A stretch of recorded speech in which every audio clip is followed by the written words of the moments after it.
Assalamualaikum warahmatullahi wabarakatuh. Perkenalkan, saya Rahmahani Fitrul Barorah, NIM 222-12-1190 dari kelas 2E Hukum Keluarga Islam. Saya di sini akan menjelaskan tentang istishab sebagai sumber hukum Islam. Langsung saja kita masuk ke pengertian. Jadi pengertian istishab menurut bahasa yaitu menemani, menyertai, atau kebersamaan. Ada lagi yang menyebutkan bahwa istishab yaitu secara bahasa mengikuti secara terus-menerus. Sedangkan secara istilah yaitu subutu amrin fisani lisbutihi fil awali lifuqdani ma yasluhu littaghyiri. Berlakunya sesuatu pada waktu yang kedua yang demikian pernah berlaku pada waktu yang pertama selama tidak ada yang patut untuk mengubahnya. Jadi waktu berlakunya hukum tersebut tuh sudah pernah ada pada waktu yang pertama sampai berlaku sampai waktu yang kedua sebelum adanya sesuatu yang bisa mengubah hukum tersebut. Jadi tetap hukum tersebut tetap ada sebelum ada sesuatu yang mengubahnya. Lanjut yang selanjutnya ada contoh istishab. Jadi langsung masuk contoh agar mudah dipahami. Jadi kan contoh di sini yaitu ada bila tadi pagi seseorang telah wudhu untuk sholat subuh, maka keadaan telah wudhu tersebut masih diperhitungkan keberadaannya pada waktu ia melaksanakan sholat duha. Jadi yang dimaksudkan di sini adalah wudhunya itu. Jadi kan dia waktu pagi, waktu sholat subuh sudah wudhu, maka wudhu tersebut masih bisa digunakan sampai dia melaksanakan sholat duha sampai belum ada sesuatu yang bisa mengubah kayak batal. Dia tuh belum merasa batal karena dia tuh awalnya dia sudah berwudu. Karena dia merasa belum batal, maka dia bisa melaksanakan sholat duha tersebut tanpa wudu kembali, seperti itu. Jadi istishab tuh ada wudu tersebut belum batal, belum ada sesuatu yang mengubahnya sampai waktu duha sehingga dia bisa sholat duha tanpa wudhu kembali. Kita lanjut ke kehujahan istishab. Jadi ada beberapa pendapat tentang istishab ini. Dari pertama yaitu mayoritas ulama dari mazhab Maliki, Syafi'i, dan Hambali menyatakan bahwa istishab merupakan hujah secara penuh, baik dalam mempertahankan sesuatu yang sudah ada atau daf'i maupun menetapkan sesuatu yang belum ada. Jadi mereka sepakat bahwa istishab ini adalah merupakan sumber hukum Islam secara penuh. Mereka beranggapan bahwa istishab ini sebagai hujah Islam secara penuh. Sedangkan pendapat yang kedua yaitu ulama mutaakhirin dari mazhab Hanafi, diantaranya Imam Abu Zaid dan Sadrul Islam Abdul Yusr, berpendapat bahwa istishab merupakan hujah dalam mempertahankan sesuatu yang sudah ada atau daf'i, bukan menetapkan sesuatu yang belum ada. Jadi mereka ini berpendapat bahwa hanya istishab ini digunakan setengah saja. Jadi istishab digunakan sebagai hukum adalah karena untuk mempertahankan sesuatu yang memang sudah ada, bukan menetapkan sesuatu yang belum ada. Mereka beranggapan seperti itu. Dan yang terakhir yaitu ada mayoritas ulama mazhab Hanafi, sebagian ulama mazhab Syafi'i, Abul Husain Al-Basri, dan sekelompok ulama ilmu kalam berpendapat bahwa istishab ini bukan merupakan hujah. Mereka beranggapan bahwa memang istishab bukanlah sumber hukum Islam. Jadi mereka tidak menganggap istishab ini sebagai hujah sama sekali. Kita masuk ke macam-macam istishab. Jadi istishab ini diklasifikasikan ke beberapa macam, yaitu ada yang pertama istishab al-baro'ah al-asliyah, yaitu dari sini para ulama merumuskan kaidah fikih bahwa istishab al-baro'ah al-asliyah yaitu al-aslu baro'atud dimmati. Pada dasarnya setiap orang itu terbebas dari tanggungan.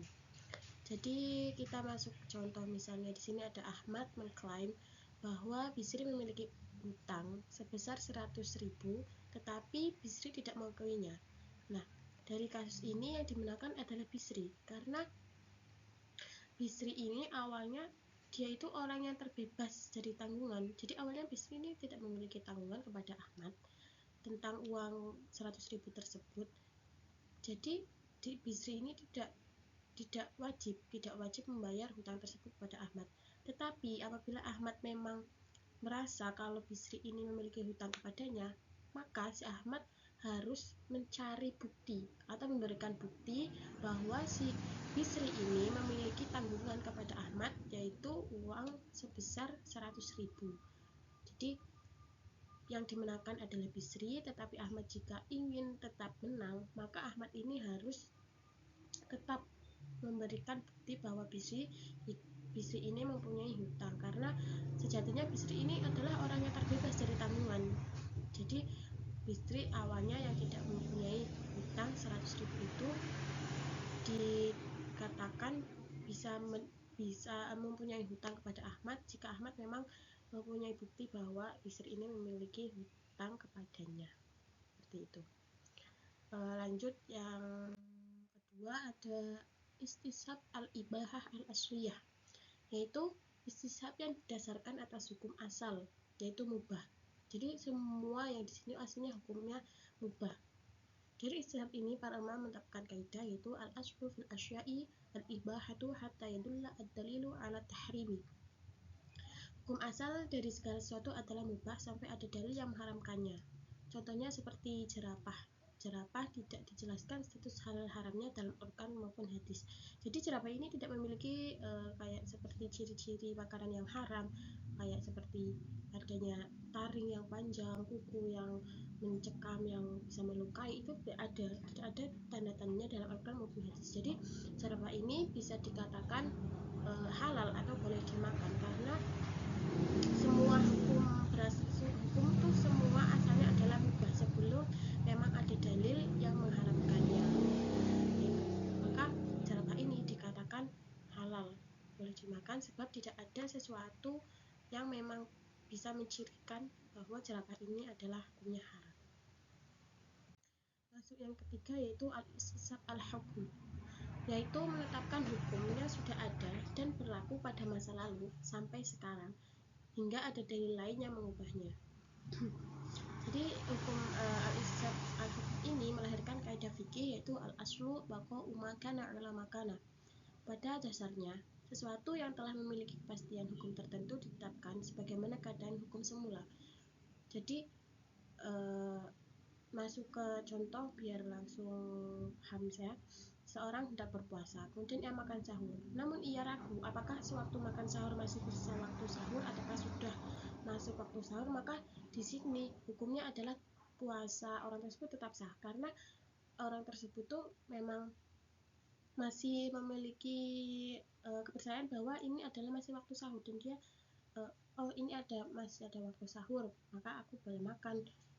Maka puasa orang tersebut hukumnya tetap sah, karena dia sudah beranggapan bahwa memang dasarnya sesuatu yang telah memiliki kepastian hukum kan memang dasarnya sahur itu ada waktunya, dan dia menetapkan bahwa waktu tersebut tuh masih dalam waktu sahur. Jadi tuh hukum puasa dia tetap sah, karena memang hukum asalnya sahur di waktu tersebut tuh masih boleh. Jadi hukum puasa orang tersebut maka hukumnya tetap sah.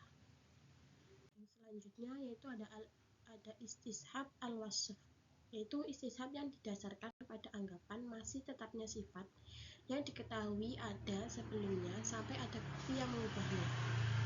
Jadi istishab yang terakhir ini, yang keempat, memunculkan kaidah fikih yang berbunyi al-yaqinu la yuzalu bisyakki, yaitu keyakinan tidak bisa dihilangkan dengan keraguan.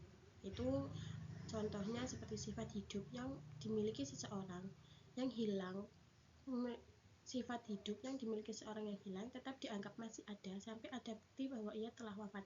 Jadi orang tersebut memang ada, memang hidup, tapi dia hilang, maka orang tersebut masih dianggap hidup sebelum memang ada bukti yang menjelaskan bahwa orang tersebut itu sudah meninggal. Jadi keyakinan tidak bisa dihilangkan dengan keraguan. Kalau masih yakin, memang yakin dia tuh orang tersebut masih hidup, karena memang aslinya dia tuh hidup, tidak bisa dihilangkan dengan keraguan. Dengan orang-orang yang beranggapan bahwa orang ini hilang berarti sudah wafat itu nggak bisa kayak gitu, karena yang sudah yakin memang dia awalnya memang sudah hidup, memang ada, terus hilang tuh tidak bisa dikatakan sudah wafat karena adanya keraguan, tidak bisa. Jadi cukup sekian presentasi dari saya, kurang lebihnya mohon maaf. Wassalamualaikum warahmatullahi wabarakatuh.